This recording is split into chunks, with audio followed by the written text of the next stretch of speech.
Hey guys, and today we're going to talk about eclipses. So we just finished moon phases, and we're going to move on to eclipses. Um, eclipses. So what it means is that there's a total or partial obscuring of a planet, star, or moon by another celestial object. So we all know the sun is a star, and that's what the star comes into play with our Earth, Moon, Sun system. The passing of a celestial object into the shadow of a planet, star, or moon. And we're going to talk about this in more detail in the next couple slides. And there are two main types, a solar eclipse and a lunar eclipse. Solar eclipse. This occurs when the moon passes between the Earth and the sun, totally or partially obscuring Earth's view of the sun. The moon casts a shadow on that part of the Earth that experiences it. And this always occurs during the new moon phase. And it always occurs during the daylight. Now let's talk about a lunar eclipse. I'm going through these two pretty quickly because there's other slides later on that show exactly how this happens and why it happens. So lunar eclipses, they occur when the Earth passes between the moon and the sun. The Earth casts a shadow on the moon, blocking all or a portion of it. A lunar eclipse will always occur during the full moon phase, and this one always occurs at night. So, going back and talking about total solar eclipse, this is when the moon blocks out the entirety of the sun. Partial solar eclipse. This is when the moon blocks out just a portion. So unlike back here, where it's going to eventually, as it moves this way, it's going to block out the whole sun. A partial eclipse, there's still part of the sun that we can see here showing. And then you have an annular eclipse. And in one of these types of eclipses is when the moon is farther away from this Earth. So the moon doesn't orbit around the Earth in a perfect circle. It actually gets farther away and closer throughout its time revolving. And when it's its farthest point away, sometimes it doesn't block out the sun totally. And this doesn't happen for all solar eclipses, but it does happen for some, where even though it's in front of it, you can still see a ring of the sun around it. So that's called an annular eclipse. So again, this is when you can see a thin ring of light emerging from the outside ring of the moon. So here's a diagram of these eclipses. So, hey, when you see a total solar eclipse, so that's when the moon is completely blocking out the sun, you're going to be right in this dark gray part. So you can see the A here. You would be in this dark gray spot of the shadow. And if you have partial eclipse, you would be in these two lighter gray areas. So see, in an annular eclipse, so you can see that the moon at this point is farther away. You would be in this section here, where actually the shadow is casting in front of you. And you can still, you will be able to see the outside of the sun. And then the last one, C, which would be in this light gray area and this light gray area. Those are the partial solar eclipses. Now, a total lunar eclipse. This occurs when the moon completely passes into the darkest part, which we call the umbra of the Earth's shadow. This only occurs during a full moon phase, and it always occurs at night. So if you look here, the sun, Earth, and now we have our moon. So it's casting a shadow on the moon, and we can see this big shadow here being casted on the moon. And then a partial lunar eclipse, if you look here, is when it's in what we call the penumbra. And in the penumbra, you don't see the full eclipse. The umbra, the darker spot, is a full eclipse. Again, it's going to occur at the full moon phase, and it occurs at nighttime. If you look here, it is red. Because of the physics behind the light, red does still shine on it because of the way that the light bends around the Earth. Not going to get into that, but the moon will have a reddish shade to it because of that. It won't be completely blacked out.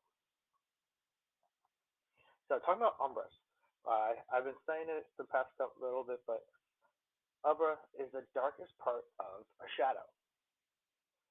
It's cone-shaped region of the full shadow cast by the Earth and the Moon during eclipse. So you can see here, if we continue this on, it would be a point at the end of it, of that umbra. Okay. So this is the umbra, or the total solar eclipse.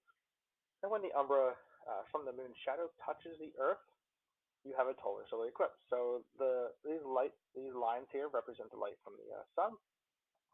We can see in this dark part here, this would be our umbra, and it would be right now the solar eclipse would be, if this was the Earth, in the southern hemisphere, it'd be in the southern hemisphere.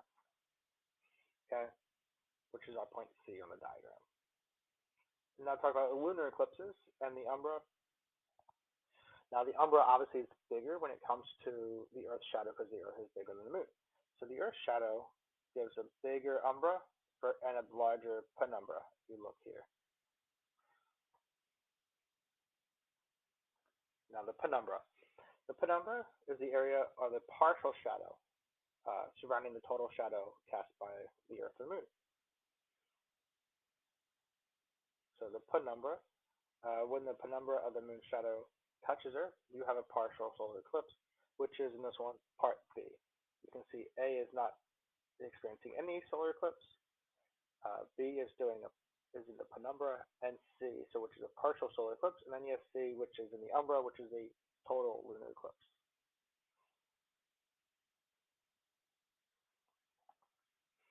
So when the penumbra of the Earth's shadow touches the Moon, you have a partial lunar eclipse.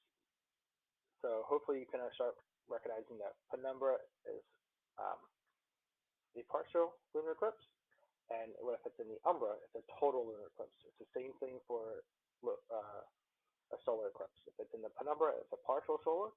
If it's in the umbra, it's a total solar eclipse. So, just for understanding, can you describe the different types of eclipses?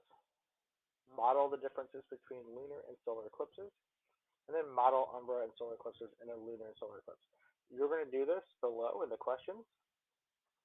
And what I wanted to do real quick is show you guys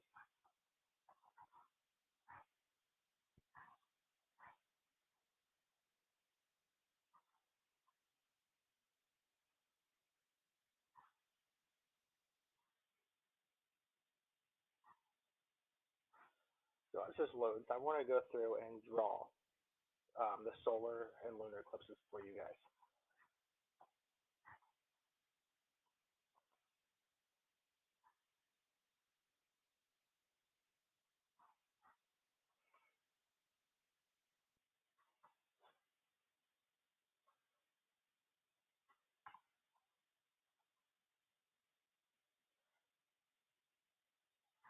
All right, so first we're going to get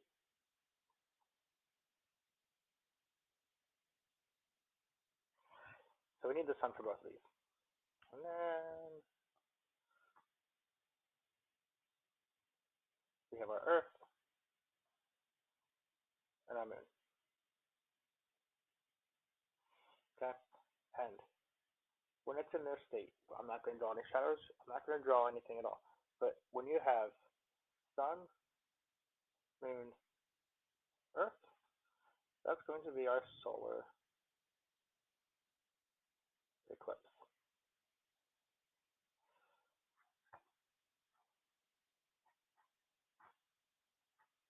If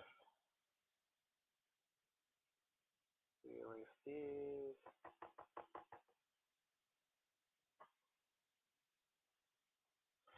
and now our moon is on this side. And then we have sun, Earth, moon. That is a lunar eclipse. So, sun, moon, Earth, solar eclipse. Sun, Earth, moon is going to be a lunar eclipse. Okay? Draw some craters on that for fun. All right. So if you guys have any questions, please reach out. So far, so good. You guys are doing a great job of turning in the work. After this screencast, I believe this is going to be our last screencast. There's a couple of assignments after this, but next week when you guys take your phase of the moon and eclipse quiz, that is going to be your last grade for this market period and for the year. Um, So unfortunately, the way it's going to end up is we're not going to see each other at all at the end of this marking period. So I do want to wish you guys the best in seventh grade. Hopefully, I'll see you next year um, in the hallways, and I hope you guys have a great summer. Bye, guys.